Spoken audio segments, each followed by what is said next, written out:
The Secret of Little Sprouts Daycare. In a bustling town in Ghana, nestled at the end of a lively street, stood Little Sprouts Daycare. Its colorful walls, cheerful music, and giggling children painted a picture of safety and joy. But hidden behind those bright walls was a darkness that would soon shock the entire community. Amira, a bright and curious 2-year-old, was the pride of her loving parents, Mr. and Mrs. Mensah. Every morning before daycare, they'd anoint her forehead with oil. "God is with you, my child. No harm will come near you," her mother whispered. "Amen, Mommy," Amira replied sweetly. At home, Amira was lively, singing church songs and mimicking her parents' prayers. But after starting at Little Sprouts, she grew quiet and withdrawn. The Mensahs thought she was adjusting, but her stories hinted at something more. One evening, while playing quietly, Amira said, "Mommy, today Auntie Zara ate my rice." Mrs. Mensah frowned. "What do you mean? Didn't you eat your lunch?" "I wanted to, but Auntie Zara gave it to big kids. She told me to sleep instead," Amira replied softly. At first, they dismissed it, but Amira's stories grew darker. "Mommy," she whispered one night, her eyes wide, "when kids cry too much, Auntie gives them medicine, then they sleep for a long time." "What kind of medicine?" her mother asked, heart racing. "It's in a small bottle. It smells bad," Amira wrinkled her nose. The next morning, Mr. Mensah gently asked, "Does the medicine help?" Amira shook her head. "No, Daddy. They stop crying but don't play. They just sleep." Alarmed, the Mensahs watched Amira closely.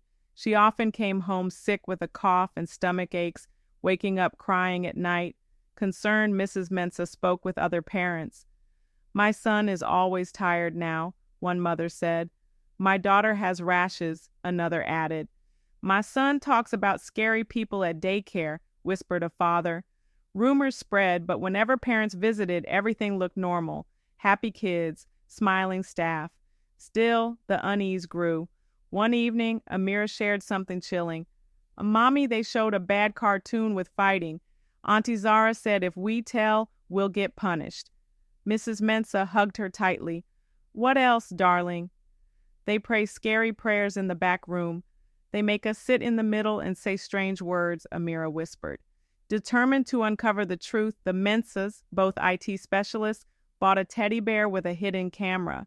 "This is your special bear," Mr. Mensah said, handing it to Amira. "Keep it close at daycare. It's part of a fun game, okay?" Amira's face lit up. "Okay, Daddy." The next day, Amira proudly carried her bear to Little Sprouts.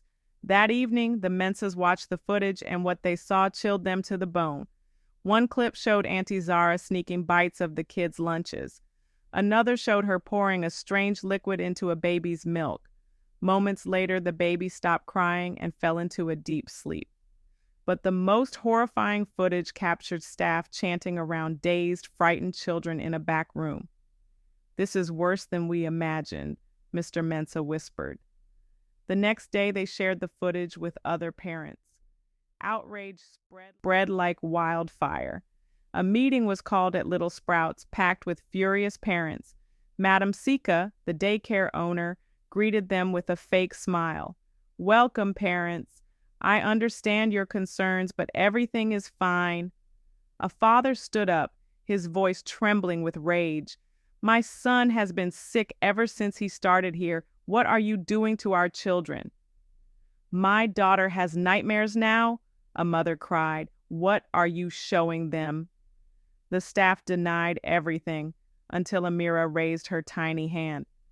"Amira wants to say something," Mrs. Mensah announced. The room fell silent. Despite her young age, Amira spoke clearly. "Auntie Zara eats our food. Auntie Lami gives babies funny milk that makes them sleep. And in the back room, they say scary words and put us in the middle." Gasps filled the room. Mr. Mensah stood up, holding his laptop. "We have proof." He played the footage. Parents watched in horror as the truth unfolded. Staff stealing food, drugging children, performing rituals. "This is criminal," one father shouted. "We're calling the police." The staff tried to flee, but angry parents blocked the exits. The police arrived within minutes, arresting the daycare staff and shutting down Little Sprouts for good. The story made headlines, shaking the entire community. From that day, parents became more vigilant about where they sent their children. As for the Mensahs, they continued to pray for Amira, grateful for her bravery. And little Amira? She grew up to be a strong, confident girl, proof that even the smallest voice can expose the darkest truths.